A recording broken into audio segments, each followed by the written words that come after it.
right? Whenever we come in contact with a stranger or a person who is already known to us, it is inside our DNA that we evaluate the person. In English, they call it as a mental imaging, right? We do it all the time, isn't it? For an example, just imagine that you're calling for some services you are supposed to get from some company.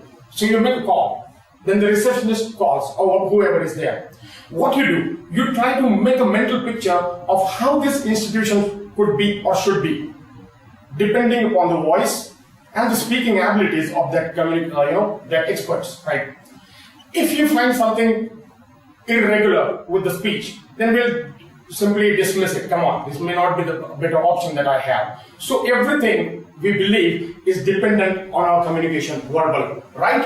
But what happens when we get the real chance to meet a person? So since we are talking about students, we'll learn this. What? The 7 magic steps to make a powerful first impression. Now the word itself suggests the first impression, it means that you got no second chance to make a proper impression, isn't it? Industrial experts say that this first impression is your professional or your professional career's equivalent of falling in love at first sight, right? So we are talking about the interviews. What are the 7 simple things? Most of the time, you have already exhausted your linguistic abilities. You work on the voice, you work on the vocabulary, you work on the verbal power and all other things, right? But what about the non-verbal communication aspect of yours? And remember, the science says, right, that your personality consists 25% of your linguistic skills, while rest of the 70 or 70+ percent are given to how you make your impression without speaking a single word. Let us call it a body language, isn't it? Although it is a very abused and mistrusted word, but the body language, right? And it's a wonderful jargon. So let us see how to do it, right? Let us come directly to the point. Fine. Now just imagine yourself that you are in a situation where you are supposed to appear for an interview. First step, let us simply go to the subject. Number 1, what happens when you attend an interview? The first step is where you enter the premises of the company and you are supposed to stay there at the receptionist area, right? So let us say in the reception area.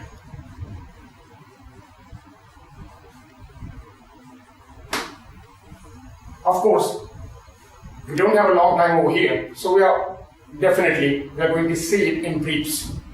How to approach? The first things, that's a big no, that whenever you enter a reception area of any company, which you are going to be, face an interview, or you're going to present a deal, or you're going to be dealing with the CEOs, all the important hierarchy. Fine. What is it? First of all, don't go overloaded. Light baggage, simply. Remember, we evaluate the person with the size of his baggage. If you see an executive who has a very big package of goods with him, we consider him maybe some sales kind of a guy who is directly in contact with the customers and all those. On the contrary, if we see a person with having a very slim briefcase with combination lock, suddenly we get to know that he is a decision maker. You don't have to go through a lot of papers. All his work is to sign the paper, sign the dotted line, and all the manual labor is done by something else. So go with as light luggage as possible. Don't fumble there. Don't go with your crash helmets. Don't go with your books. Come on, go there, simple, with the proper dresses, and go to the reception area. Number 1 rule is don't sit over there, right? Meet the receptionist. It's maybe a beautiful, good-looking woman. So meet her, right? State the purpose of your visit, and after politely saying that, stand there. Don't sit. Because every receptionist or every, the person who greets you in the beginning, he would want you to sit down. Why? Because once you're seated, you're out of his sight, his or her sight. And they are going to forget you. So the best thing is stand there stubbornly until and unless she makes a call or she gives the proper instructions. You okay? That the Mr. XYZ is anticipating you. Please take your seat. That time is proper. Now when you sit there, always ensure one thing, Don't simply peep into your mobile phones and cell phones. Come on. Even if you have no other work, simply go through the newspaper. Basically, some maybe Economic Times is a better option, right? You go through your laptop, that's a better one. It shows that you are a man of a purpose. You don't have too much free time. So that's a simple one. Confidence, smile, simple thing, right? The body language says that approach the reception with a steeple. Steeple is something like this, steeple, right? With a fake smile, right? Don't sit, that's the golden rule. Second thing, making an approach, okay? Or let us say, making an entry.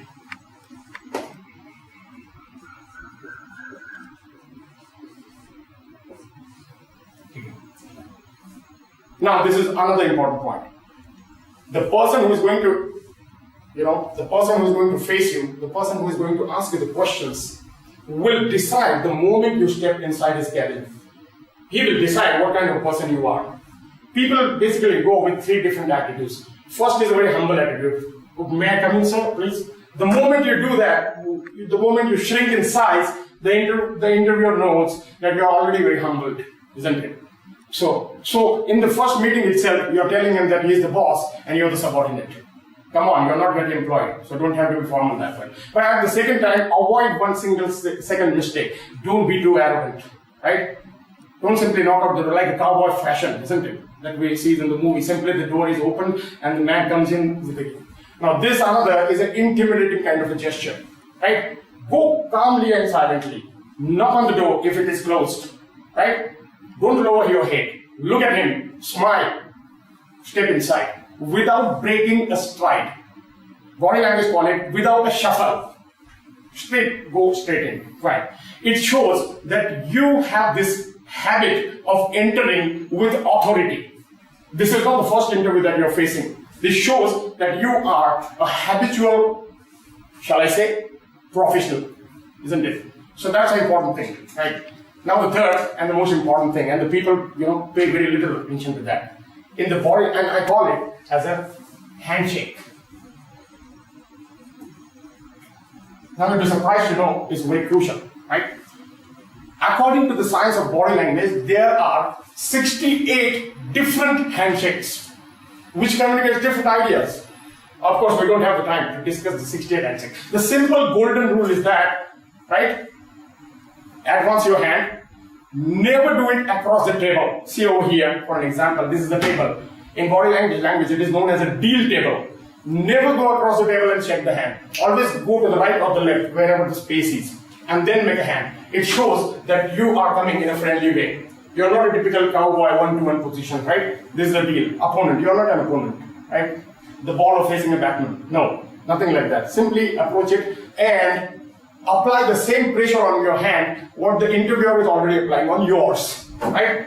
Let him break the handshake. It means let him withdraw. Don't crush his bones. You will be surprised, there are, as I told you, there are 68 different handshakes. And there are very funny names to the handshake. One is a dead fish handshake. Dead fish means something like that, right? Most of the people who are very less confident, they do it, right? Or grabbing the fingers, right? Or cold carrot handshake, something like that. We simply hold the buttons. So remember, don't do that, right? Simple straight handshake. Apply the same pressure that he applies on you, right? Okay? Let him release the hand, and the moment you break out of the handshake, take your place immediately. Take your place. This leads us to the number 4 step.